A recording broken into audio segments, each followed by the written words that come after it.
murderous and antisocial action. If they had accomplished their defensive acts, unquote, both men could have been convicted of murder since the law did not recognize motivation through hypnosis as a fact. The courts, in all but a few cases, had adopted the traditional scientific view that criminal behavior cannot be induced under hypnosis. That view still stands today. To test the premise, which was then widely held, that a normal person under hypnotic trance could not be made to divulge information which would be self-incriminating, Watkins conducted a number of experiments where a monetary bribe was offered to withhold information. Watkins discovered that, quote, when placed in a trance, they spilled every time, either verbally or in writing. The subject of one of these experiments was an enlisted whack in military intelligence. Her commanding officer ordered her not to reveal a list of what were made to appear to be real military secrets. Under hypnosis, she spilled everything. So basically, summing up here, this fellow J.G. Watkins, first of all, hypnotized a soldier into believing that his superior officer was a Japanese soldier whom he then proceeded to try to strangle. He then hypnotized him to think that one of his friends, an actual friend of his, was a Japanese soldier. A fellow then pulled out a knife, or I guess a different fellow then pulled out a knife and attempted to kill his friend. And apparently people who were conditioned to not disclose information could be induced under hypnosis to spill all of that information. So again, keep in mind that it is possible to get someone to think that reality is other than what it really is and act on the basis of a false concept, and that is how someone can be hypnotized into doing something that they would not do when in a normal state of consciousness. All right, continuing from Bullard's book on a new chapter and on a rather interesting series of revelations of fairly recent vintage. This is just starting at the beginning of Bullard's book, chapter 11, A School for Assassins. The author writes as follows.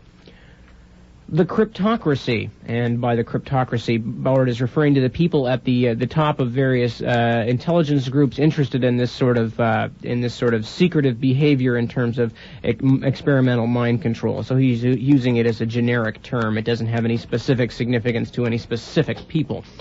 The cryptocracy recruited their assassins from among people who had already demonstrated a violent nature, people who had few reservations about taking human life. No homicidal maniacs were recruited because they could not be controlled. The cryptocracy needed killers who would not murder on impulse, but only upon command.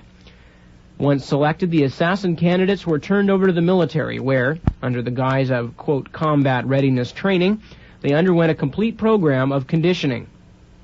Graduates of the program would forever after act with ruthless efficiency. They would eliminate local political leaders in a foreign country or undertake search and destroy missions in violation of national and international laws. They would be given the cover that would allow them to enter the foreign service, or they would pose as embassy marine guards. In July 1975, the Sunday Times in London quoted a U.S. Navy psychologist who admitted that U.S. naval intelligence, and I just interrupting for a moment, you'll remember that U.S. Naval Intelligence was one of the groups earlier that was funding Delgado's research, as well as other mind control research. The U.S. Navy psychologist who admitted that U.S. Naval Intelligence had taken convicted murderers from military prisons, conditioned them as political assassins, and then placed them in American embassies around the world.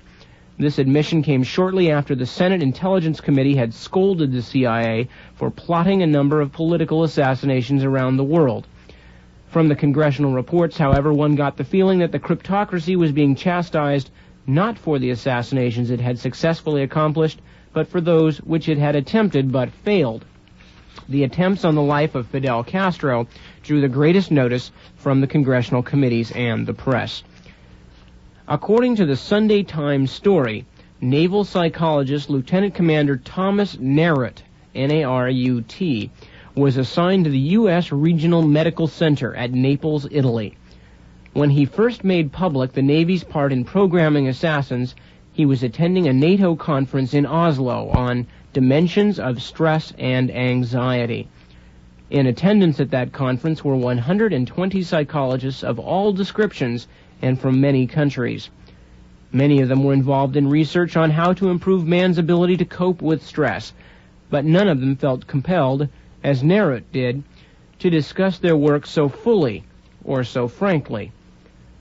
The stated objective of the conference was to exchange information on how soldiers and people in difficult jobs could cope with stress. Dr. Narrott's talk was on, quote, the use of a symbolic model and verbal intervention in inducing and reducing stress. His speech began with a plug for the Navy. He knew, he said, that many of the scientists present had often encountered problems in their purely scientific research because of the military's inclination to research that would yield quick and useful results.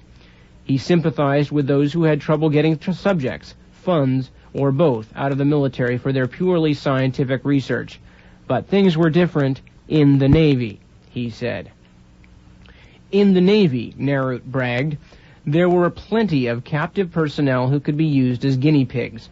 In the Navy, there was a computerized record of each man's background and psychological profile, so that a quick selection of men with suitable psychological inclinations for experiments could be made. Navy psychologists not only had access to computerized records, but also to psychological tests and background data on a large number of people. In the Navy, Narut said, funds were plentiful and there were no problems with transporting subjects for study to nearly any place in the world. Narut stated proudly that the U.S. Navy provided scientists with the most advanced research facilities in the world. A Canadian psychologist at the conference later remarked, Narut's message was loud and clear, join the Navy and study the world. In his brief discourse, Dr. Narut did no more than hint at the work he had been doing in teaching, quote, combat readiness units to cope with the stress of killing. Later, however, during private questioning with a small group of listeners, reporter Peter Watson of the Sunday Times, a former psychologist among them, Narut in full unfolded the amazing story of the Navy's programming of assassins on an assembly line basis. In his mid-30s, Dr. Narut had just completed his doctoral dissertation on the question of whether certain films provoke anxiety, and whether forcing a man to do irrelevant tasks while watching violent films would help him cope with the anxiety they produced. When pressed by Watson to explain the details of this kind of conditioning, Narut said that he had worked with, quote, combat readiness units, which included men being programmed for commando-type operations and for undercover placement at U.S. embassies. These, Narut said, were, quote, hitmen and assassins, Narut's own words, made ready to kill in selected countries should the need arise. Dr. Alfred Zittani, an American delegate to the conference, was very surprised by Narut's disclosure. Quote, do you think Dr. Narut realizes what he has just said? Zittani asked. That kind of information must be classified. The conditioning of Narut's assassins was accomplished by audio-visual desensitization, a standard behavior modification process. These men were desensitized, unquote, to mayhem by being shown films of people being killed or injured in a number of different ways. At first, the films would show only mild forms of bloodshed. As the men became acclimated to the scenes of carnage, they would see progressively more violent scenes. The assassin candidates, Narut explained, would eventually be able to dissociate any feelings they might have from even the goriest scenes they viewed. Narut said that, of course, U.S. naval psychologists would have first selected the candidates for training by their psychological makeup. Those selected for assassination assignments were often from submarine crews and paratroops. Others were convicted murderers from military prisons who had already shown a proclivity for violence. Still others were men who had been given awards for valor. World War II Medal of Honor winner Audie Murphy was a subject of extensive research. The best killers, according to Narut, were men whom psychologists would classify as passive-aggressive, unquote, personalities. These were people with strong drives that were usually kept under tight control. Such types were usually calm, but from time to time would exhibit outbursts of temper during which they could literally kill without remorse. Narut said that through psychological testing, he and his colleagues were looking for more such men for further conditioning. Among the tests used by the Navy to determine violent natures was the Minnesota Multiphasic Personality Inventory, which is used widely by educators and businessmen to determine psychological qualities of students and employees. The tests consist of hundreds of questions designed to measure such personality traits as hostility, depression, and psychopathy.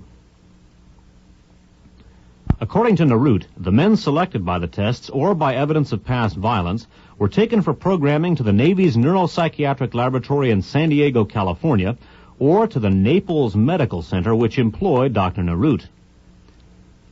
Audio-visual desensitization was the major technique used in programming the assassins.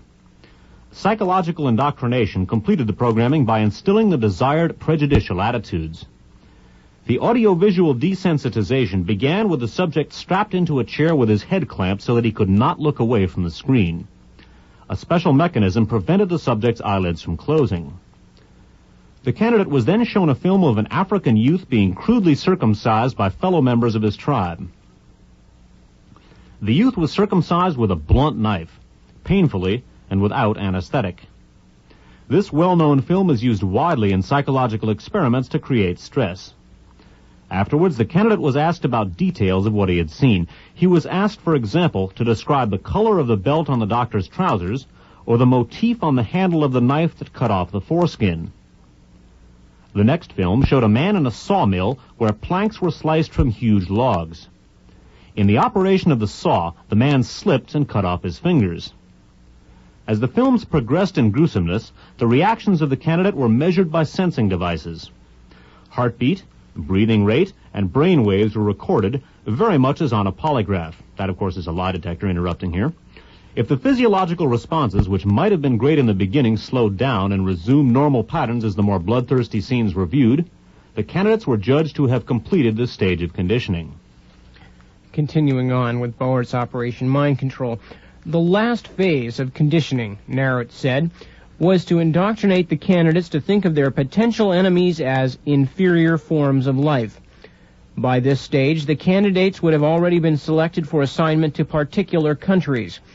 They would be shown films and given lectures which portrayed the customs and cultural habits of the foreign countries in a biased fashion. The people of those countries would be portrayed as enemies of the United States and were always spoken of in demeaning terms. They were often presented as if they were, quote, less than human. Their customs were ridiculed, and local leaders were presented as evil demagogues, even if they were legitimate political figures. According to Dr. Narut, it took only a few weeks to indoctrinate susceptible candidates by this process. Those who were not susceptible to the conditioning were dropped earlier in the program and returned to other assignments. Narut admitted that he did not have the necessary, quote, need to know as to where all the programmed men were sent, although at one point in his conversation with Peter Watson, Narut specified that programmed assassins have been installed in the Athens embassy. He said that his busiest time was when a large group of men went through such training towards the end of 1973, at the time of the Yom Kippur War.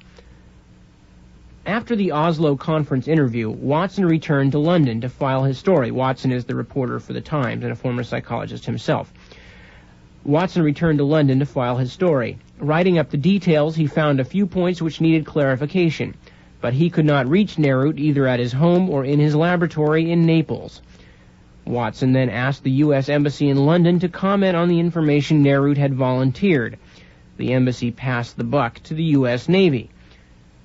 Within a few days, the Pentagon issued a categorical denial that the U.S. Navy had ever, quote, engaged in psychological training or other types of training of personnel as assassins. Quote, they also denied that any such training had ever taken place either in San Diego or in Naples. They said they, too, had been unable to contact Lieutenant Commander Narut, but they did confirm that he was on the staff of the U.S. Regional Medical Center in Naples as a psychologist. But Dr. Zittani later offered to testify about what Narut had told him to, quote, appropriate authorities. Watson was also approached later by a psychologist in Los Angeles who said he had seen the Pentagon denials, so thought Watson would like to know that he had lent the San Diego psychologist a copy of his film on circumcision, which was used in the desensitization conditioning. A few days later, Narut was located. He flew to London to discuss the matter, ostensibly with Watson's paper, the Sunday Times, but instead he held a press conference, saying only that he had been talking in, quote, theoretical and not practical terms. He then flew back to the Naples base. After his return to Naples, U.S. Naval Headquarters in London offered the official explanation for Nerut's statement. Nerut had, quote, personal problems. A few days later, Watson was able to contact Nerut at the U.S. hospital in Naples, but he refused to elaborate on his disclosure. During the Oslo conference interview, Nerut had said several times that what he was saying about the assassins was, quote, coming out anyway. He was referring to the congressional disclosures about CIA assassination plots.